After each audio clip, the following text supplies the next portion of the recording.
Today's Mishnayos is going to be Lilin Mishmas V'isha Chana Basar B'Cheskel Shraga Koyen Mesech Shabbos Perkyu Tes Mishnah Aleph. Rabbi Lezer Omer Imlei Hevi Klima Erev Shabbos Mevir B'Shabbos Megula. This parak deals with halachas relating to bris milah on Shabbos. The last Mishnah in the previous parak, at the end of parak Yud Ches, taught that if the 8th day after the baby was born is on Shabbos, we perform the bris milah with all the requirements. Usually it's forbidden to cause bleeding on Shabbos. However, the Torah emphasizes that a bris must take place on the 8th day, which teaches that even if the 8th day falls on Shabbos, the mitzvah of milah is the Shabbos. V'shamar b'nei Yisrael as a Shabbos lasis, as a Shabbos of Deirei bris olam, that there should be a bris even if there's on Shabbos. That's as is brought in the Sifri, and that's how the Malbim learns, and Mishra Sarvaran learns like that. So Rabbi Lezer says if one did not bring the circumcising instrument, such as the knife or the scalpel, before Shabbos to the house of the baby is to have the bris. But if Shabbos, you could bring it on Shabbos, even in a Rishus Rabbah, because you could do any malacha to prepare for the milah on Shabbos, even if these malachas could have been done before Shabbos. Megula, and when bringing it through a public rishus, he shall leave the knife uncovered while he carries it to show how special the mitzvah is that we could even be mechal Shabbos for it. But sakana, however, when it was dangerous to do the bris milah, because the goyim would cause problems. For that, mechasei while Edim, he should cover in front of Edim before taking it out to avoid suspicion. The Edim can then confirm that he's carrying the knife for bris milah, not for a personal item. So vice does. I hear a little bit that just because the Shasa Sakana doesn't give a heter to carry a knife. And maybe to protect yourself would be mutter, but this is for bris milah. Bris milah is definitely protecting us, so I don't know. But Rabbi Lezer also says, Karsan etam lasas b'cham v'lasas kli barzel.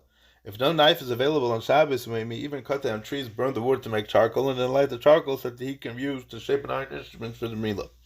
According to Rabbi Lezer, even though these are activities that are many steps removed from the milah itself, they're mutter for the milah. The process would involve several malachas: cutting down trees, burning the wood, extinguishing the flames as the wood turns to charcoal, rekindling the charcoal, heating the metal, and shaping the metal into a knife. According to Rabbi Lezer, if no other knife is available, these malachas would all be mutter, since without them the bris milah could not be done. But Rabbi Kiva is chaylik. Klalam Rabbi Kiva said a rule: Kol malacha shev shalas esim erev Shabbos einei deiches haShabbos. Any malacha that's possible to do before Shabbos doesn't override the halachas of Shabbos. Therefore, no hachana for bris milah may be done on Shabbos if they involve doing a malacha, since every preparation can be done before Shabbos. Any malacha that's impossible to do before Shabbos, the actual bris milah, does override the hilchas Shabbos. According to Rabbi Kiva, only the bris itself, which cannot be done before Shabbos because it's not yet the 8th day, may be done on Shabbos. The hachana for the milah, however, can all be done before Shabbos begins. Therefore, if one didn't do them ahead of time, they may not be done on Shabbos. Mishnah Beis. The process of milah is to remove the arla, it's to remove the foreskin and to uncover the atara. This is accomplished in 2 stages. First, the foreskin is removed. This is known as the milah, and then the remaining thin membrane is pulled back, known as priya. After this, some blood is drawn out of the wound to prevent swelling, and the wound is treated with medicine and bandaged. So, you may do all that is needed for the milah on Shabbos. Ma'alin, you can cut off the foreskin and uncover the thinner skin that's underneath that by tearing and pulling back the membrane, since these steps are both required to fulfill the mitzvah. So ma'alin u'parin, you're allowed to do the actual milah and the priya u'moitetzin, and you may draw out the blood, since by not doing so, put the child's life in danger. Drawing blood, known as metzitza, prevents blood from clotting under the skin and causing swelling. If swelling were to occur, the child's life would be at risk. This is why it's mutter to draw the blood even on Shabbos. And you may place a bandage and crush kumin on it, and crush kumin on it to help the wound heal. Normally, we don't use medicine on Shabbos. In this case, however, we are not treating the wound. Can be a sakanas chayim for the baby. It's mutter to use medicine. If one didn't crush the kumin before Shabbos, he may not do so in the usual way on Shabbos, since that would be a malacha. It's a told of teichen. If the only way to crush kumin was to grind it the normal way, it would be mutter, since the child's life is in danger. If the child's life is in danger, so then avada, you're allowed to do it in any way. Since it could also be crushed with a shinoi, we do so in order to avoid being over a issa deraisa. Loyes b'shinav in noisein. Instead, he should chew the kumin with his teeth, which, because it's an unusual method of teichen, so violates only issa derabanan, done in an unusual way, which is a shinoi would only be over a would only be the Rabbanon, and place it on the wound. This way he's not Mechal Shabbos more than necessary. In Lo Yitarv Yain B'Shem and Erev Shabbos, it was common to beat wine and oil together in a bowl, as one would beat eggs, then apply the mixture to the wound as medicine. The Mishnah discusses what should be done if the mixture was not prepared before Shabbos. If one did not beat the wine and oil together before Shabbos, it's also to do so on Shabbos. It's also midrabanan to beat or forcefully mix food in a bowl on Shabbos because it gives the impression that one is preparing the food to be cooked. So instead the wine should be placed in the bowl by itself and the oil should be placed in the bowl by itself so it can mix together on their own. Since the oil and the wine will heal the wound effectively without being beaten, it's forbidden to beat them on Shabbos. After the wound was treated, people will cover it with a cloth that was known as a shirt. This was a strip of cloth that was shaped like a tube and designed to fit around the Malkam Amila. And its purpose was to make sure that the skin wouldn't move back over the area that had just been gemal. The Mishnah teaches us what to do if the chaluk wasn't made before Shabbos. You're not allowed to make the new chaluk lechatchila for the wound because doing so would be considered makbeh patish. One may wrap a cloth around it. If one didn't prepare cloth before Shabbos by bringing it to the appropriate place, maybe he may wrap the cloth around his finger as if he were wearing it. By wearing the cloth around his finger instead of holding it, he's carrying it in an unusual manner, which is only the Rabbanon.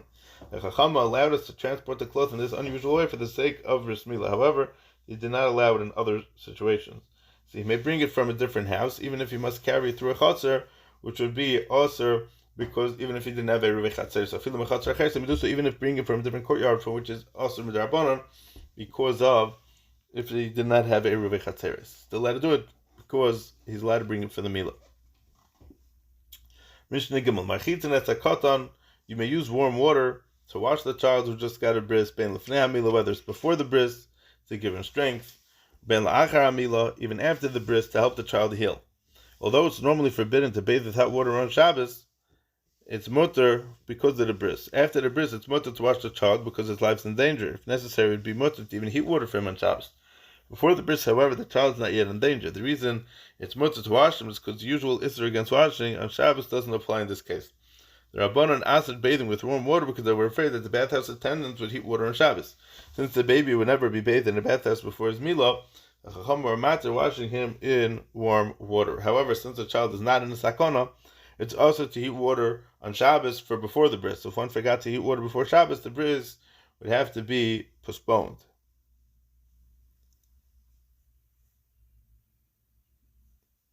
Is that correct? We not wash him in the usual way, rather we sprinkle water on him, and even thus this must be done by hand, but not as we usually would do it with the utensils, and sprinkling warm water by hand is enough to keep the child healthy, to also to bathe him in a normal way. Rabbi Elazar ben Azariah says, we may use warm water to wash the child as we normally would, and we may wash him even on the third day following the bris milah if it falls on Shabbos. As the pasuk says about the men of Shem, after they got a bris, it was on the third day where they were in pain. When Shimon and Levi took advantage of the weakness to attack the city, this shows that even on the third day, after someone got a bris, he's still shvach and still in a lot of tsar. Therefore, we may wash a child on the third day following his bris, even if it falls on Shabbos. The point is that the Gemara brings out from here that you see that a person's still in a lot of pain from a bris. The pasuk shows that someone who had a bris is still in great pain even on the third day. On the second day, which would be the day after the bris, a child would certainly be in great pain, would also need to be washed even on Shabbos. The Gemara says that the pasuk quoted Rabbi Elazar ben Azariah, it's not a raya mamish. It may be that the men of Shem remain in such pain only because they were adults. Infants who heal much more quickly may not be in danger on the third day after the bris. Suffix. If there's a suffix, if the child is able to survive, because we don't know if he was born in the 9th month, or he was born in the 8th month, in which case he would not live long, and there's no mitzvah to give him a bris. In the times of the Mishnayos, a child who was born during the 8th month of pregnancy was unable to live for long. It's halachically it's regarded as though the child was not even alive. For this reason, there's no mitzvah to give such a child a bris. Nowadays, when children are born in the 8th month, if they commonly survive, it's no longer the case, as is before in the Chazon Ish, in Yeridayas and Mekuf Nun Tes. As the story goes, someone once came to the Chazon Ish for a bracha for a child, and they didn't have children for a long time. They came to the Chazon for bracha that they should have a child. The Chazon said that you should go to a certain doctor in America, and that doctor will help. And the Nakuda is that the Chazon said that then when she was finally able to have a baby, the child was going to be born in the 8th month. So they were very nervous because the Gemara said that a child born in the 8th month doesn't survive. So they went back to the Chazon, and the Chazon said that he's going to be Mechadish, that now Bisman Hazeh, this doesn't apply, there's only Bisman HaGemara and the Mishnayos, but now a child in the 8th month survives, and it's of no concern at all. And because it is shtickle Torah, this Chidushei Torah that the Chazon is going to write, the child is going to survive. Vikach Haba. Androgynous, somebody who's born with both the Simone Zachar and the Keva, who halachically may not be considered a Zachar, so he might not have to have a bris. This Tana holds that the androgynous is a suffix, and we must treat such a person as being possibly male and possibly female. Therefore, no mitzvah of Milah would be applying on Shabbos. In Mechal and Levis HaShabbos, it may not be Mechal Shabbos on his behalf by giving him a bris, since we're not sure if there's a mitzvah to give a Milah to these children, so it's usher to give them a bris on Shabbos, because if there's no mitzvah, it would be Chil Shabbos. Rabbi Yehuda matter androgynous. Rabbi Yehuda's matter in androgynous because the pasuk says, "Himar lechem kol zachar," any type of zachar, even androgynous, since he has acharos, there's definitely a mitzvah to give him a bris. So you may do so even on Shabbos. Chacham, however, learn out from Arlosai that the emphasis is on somebody that has only a zacharos may have a meal on Shabbos, not somebody who was nakvas also. Mishnah Daled. Somebody has 2 infants who needed to be gemalit. So a bris may be performed on Shabbos only if it's bismanoi, which is the 8th day following the child's birth. A child who was not circumcised on the 8th day cannot have his bris on Shabbos. A child who is not yet 8 days old certainly can't be gemalit on Shabbos, since there's no mitzvah to give him a bris yet. So the Mishnah is going to discuss someone who mistakenly did a bris on Shabbos for a child who is either younger or older than 8 days. So somebody had 2 infants who needed to be gemalt. One that was supposed to have a bris on Sunday, because the baby was born on Sunday, and the one was supposed to be gemalt on Shabbos, because Shabbos was the 8th day. And the baby that was supposed to have a bris on Sunday ended up having his bris on Shabbos. He's chayiv chatos for being mechal Shabbos b'shegeg. Since this infant is less than 8 days old, there's no mitzvah to give him a bris on Shabbos, and one who does so is mechal Shabbos for no reason. He made a chabura. One's not usually required to bring a chatas for making a chabura, because a chatas is only brought on a malacha that's constructive, while a chabura is generally mekalkal. In this case, however, he has done something constructive, since the arla no longer has to be removed when the child turns 8 days old. It'll only have to be made tiftam bris, and memela that's going to be considered tikkun also. Echad lamu be'erev Shabbos, v'echad lamu b'Shabbos, v'shachal chumal shel erev Shabbos b'Shabbos, or b'lezer mechayev, Rabbi Yeshua poiter. However, again, you have a case of 2 babies, one infant that was supposed to have a bris on Friday, and one that was supposed to have a bris on Shabbos, and he forgot which was which, and he gave the bris on Shabbos to the one that was supposed to get a bris on Friday. For some reason, the child's bris was postponed, and you're not mal a child on Shabbos if it was nidcha. So Rebelezer mechayev chatas. Rebelezer says he's chayev, Rabbi Yeshua poiter, Rabbi Yeshua says he's potter. Although he was mechal Shabbos by giving a bris, this mistake was made in the course of trying to do a mitzvah, which is giving a bris to a child on the 8th day. And he did in fact perform a mitzvah by giving a bris to the 9-day-old child. Because of this, Rabbi Yeshua holds that there's no chiyuv chatas. According to Rabbi Yeshua, if someone mistakenly is over an Isser while trying to perform a mitzvah, and he does do the mitzvah, he's not mechuyev to bring a chatas. In the first case of the Mishnah, however, Rabbi Yeshua agrees that someone who made a mistake and gave a bris to a 7-day-old must still bring a chatas. Although his mistake was also trying to do a mitzvah, he didn't do a mitzvah yet, because one cannot do the mitzvah of Milah when the child is 7 days old. He needs to wait until the child is 8 days old. Katan Mishnah Katan Nimal Lishmeina. A child is sometimes circumcised on the 8th day, the Tisha, La'asar, La'charasar, L'Shneimos, sometimes the 9th, sometimes the 10th, sometimes the 11th, and sometimes on the 12th day. Le'pachas v'le'yosef, not earlier, not later. Meaning, depending on when he was born, the earliest day for giving a bris can fall out on any of these days, but never before and never after. The earliest day for giving a bris is never going to be later than the 12th day. When necessary, a bris can be held even after the 12th day if the child is sick, or there's nobody available to do the milah. However, it may never be held before the 8th day under any circumstances. Okay, so how is this so? Kedarke l'shmoina. In normal cases, in normal circumstances, he's circumcised on the 8th day. Neilad ben hashmashas nimel tisha. If he was born ben hashmashas, the period between sunset and nightfall, when we're unsure if it's still daytime but night has already begun, he gets a bris on the 9th day. For instance, if he was born Sunday evening, and we're not sure if he was born on Sunday or Monday, so he may not get a bris on Sunday, since he may only be 7 days old. Instead, he's circumcised on the following day, on Monday, when in fact he was born on Sunday, he would actually be 9 days old. Ben hashmashas l'erev Shabbos nimel asara.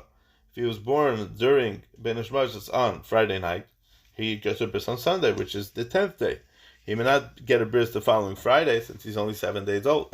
And he may not get a bris on Shabbos, since he's 9 days old, and it's not going to be like a Shabbos. Therefore, his bris is on Sunday, where he may be, in fact, 10 days old. Yom Tov la'achar Shabbos, nimel achar asar. If he was born during Ben hashmashas on Friday, and Yom Tov falls out on Sunday, he gets a bris on Monday. It's not even Derech Yom Tov, which may be the 11th day. He may not be circumcised on Sunday, because the child who's older than 8 days may not be circumcised on Yom Tov. Therefore, he gets a bris on Monday when he may be 11 days old. If he was born during Erev Shmashos on Erev Shabbos,